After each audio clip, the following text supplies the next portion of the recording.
Hi and welcome to another tutorial on the Aleister Crowley's Thoth deck, and today we will be I've pulled out the Two of Cups, a great looking card, and we'll take a look at all the symbology behind this. Doesn't seem as if there's an awful lot there, but there is, as always.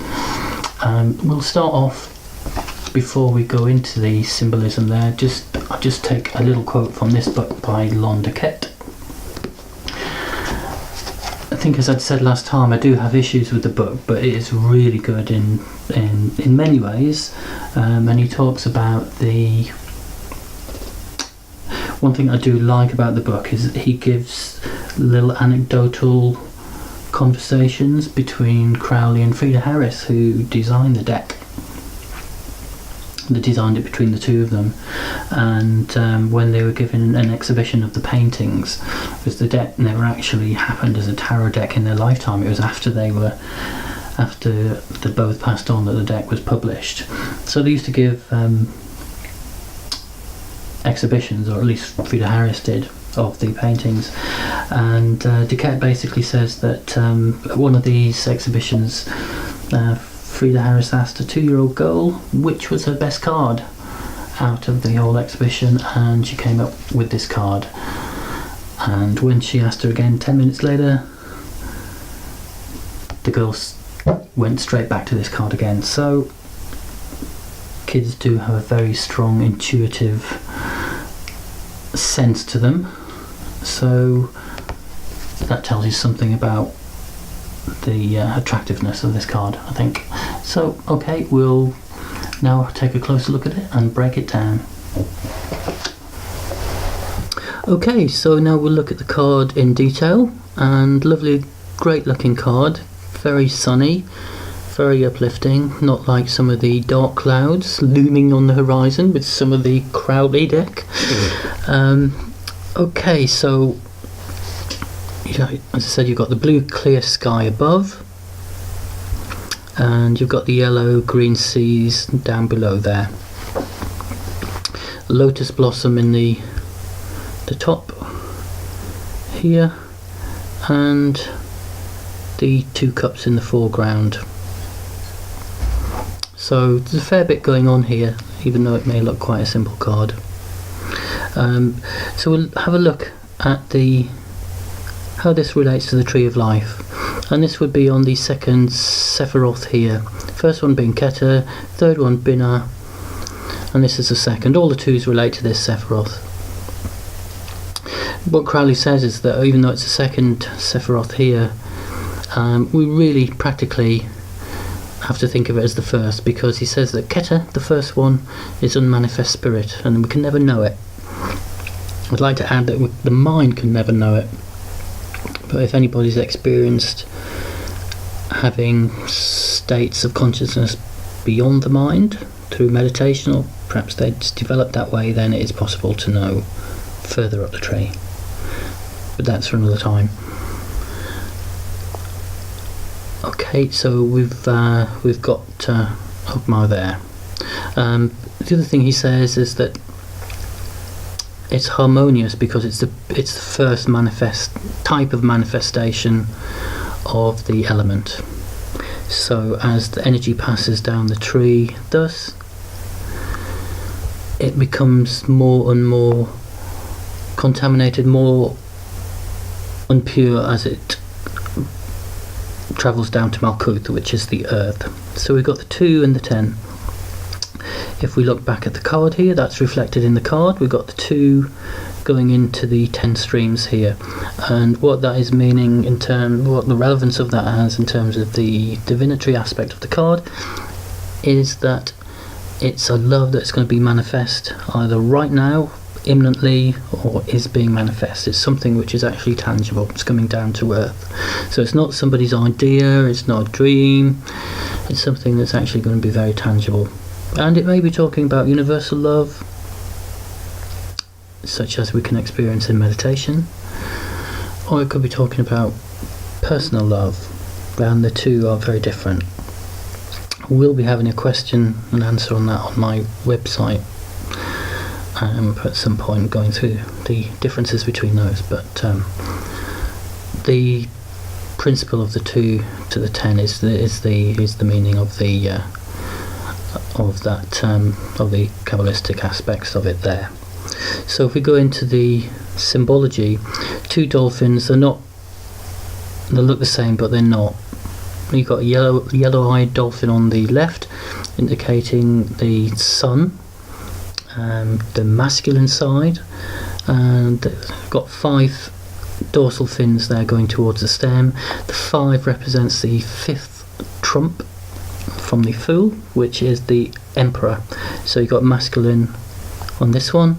On the right, you've got a silver-eyed dolphin representing the moon, the feminine, the receptive, and you've got less fins here. You've got 4 fins representing the 4th trump, including the Fool, which would be the Emperor. So you've got this harmonious balance between Emperor and Empress. Also, alchemically, one is sulfur, the other is salt. So we've got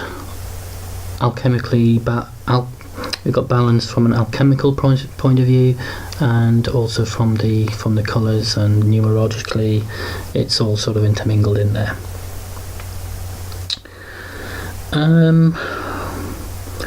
Green sea, green to do with creativity, yellow representing inspiration, spiritual love. Again, there's various different things that happen that can be seen astrally, which quite commonly are seen in a yellowy type light. And then there's meditation on white light, which is beyond the yellow, purer than the yellow there.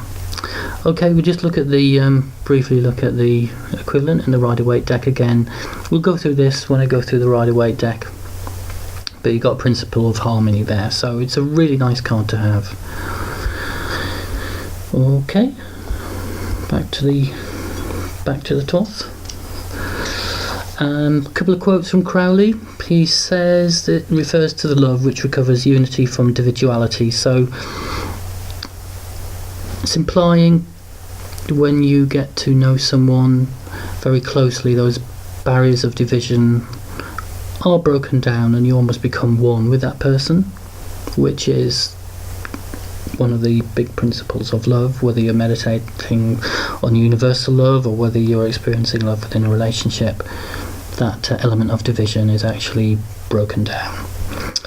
He also talks about the card referring to Venus in Cancer. He says Cancer is more than any other a receptive sign and is a house of the moon, and in that sign Jupiter is exalted. So Jupiter, Cancer and the moon are, superficially at least, are the most friendly of planets. So on page 195 of the Book of Thoth. So again, he's just re-emphasising the fact that the astrology of the card is very favourable. The last bit of this tutorial goes on to divination, and we will use that in terms of spreads, but very briefly, if the card appears upright, we could be talking about marriage, beginnings of harmonious relationships, of people that are well matched, close friendships. If someone's asking about what's happening in their meditation, then they're able to access universal love, or that's what the card is telling them to try and find within their meditation. And it's also saying that it's a love that is, in a relationship sense, something that's very special and both an equal love. There's no element of dominance here at all in the card. Reverse, you're looking at disharmony in relationships, breakups. If someone's got this card and it's unfavourable, or unfavourably placed, then their meditation, they may not be experiencing much love inside. And okay, well, that covers a multitude of things. And we'll go on and finish with a quick look at how this card combines with others in a couple of simple spreads.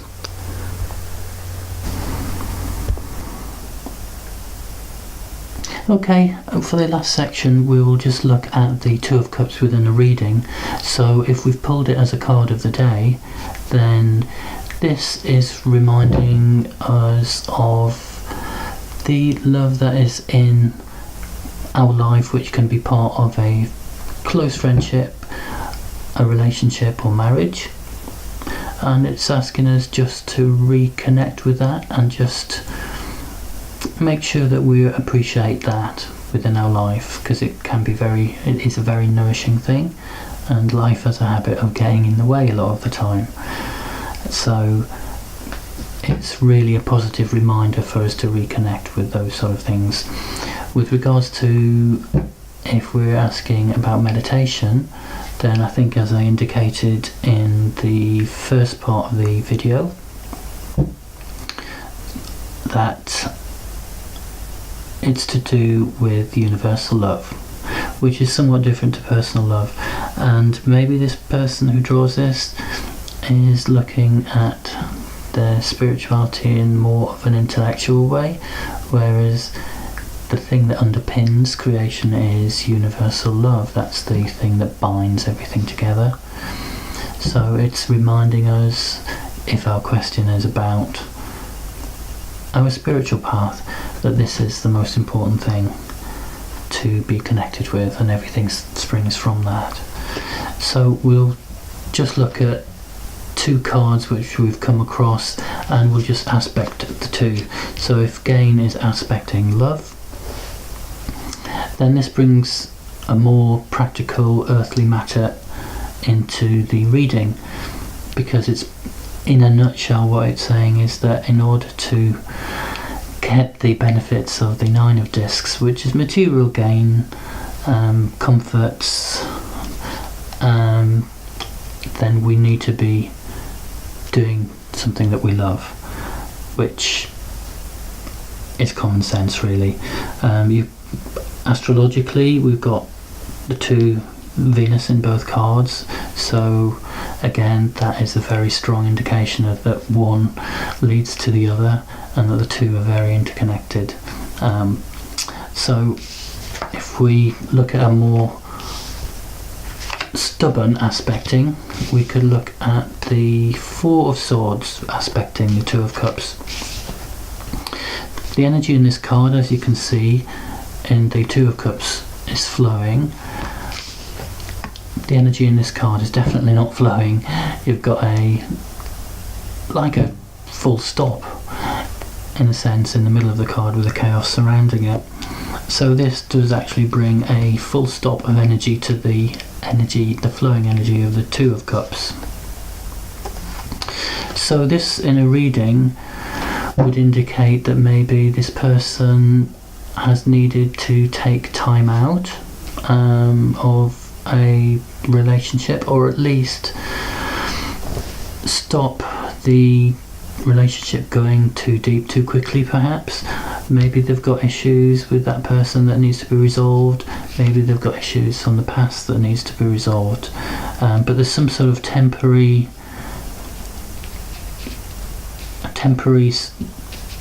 stay in the relationship, and so it's almost like to remind that person that it's actually okay to have this time out. It does serve a purpose, but it is only temporary. It does have to be worked on and moved through. And obviously, if you want further clarification of that, you just draw more cards. That's it for this video. Just to remind you that I do put in the link box below, I put link addresses to those people that have done tutorials on this deck and these cards. So if you're interested in looking at other people's viewpoints, which I certainly do, I learn a lot from, then just check the box below, click on it, and it should take you to their website or the actual video itself. Okay, thanks for watching, and bye for now.